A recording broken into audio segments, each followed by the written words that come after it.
I'm looking for installation instructions for junction box #BH614R.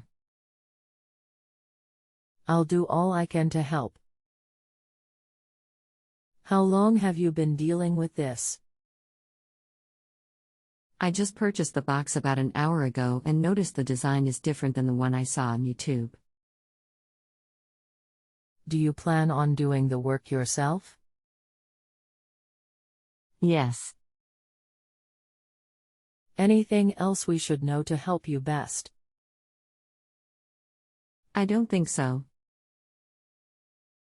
Hello, you will need to measure the diameter of the box, not including the outside flanges, so that when you cut the hole, the flanges will rest on the drywall. Then start your romex wires into the entry ports and push the box into the hole, while pulling the romex into the box as you go.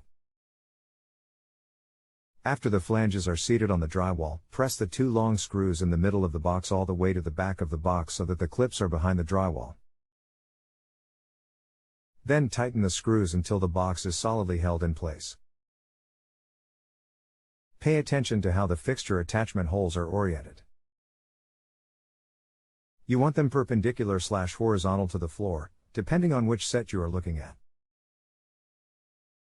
Thanks.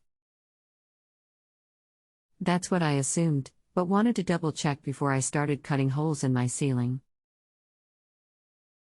Glad to help. Good luck. If you have a home improvement or appliance question and want to chat with an expert now, visit justanswer.com/YTHI.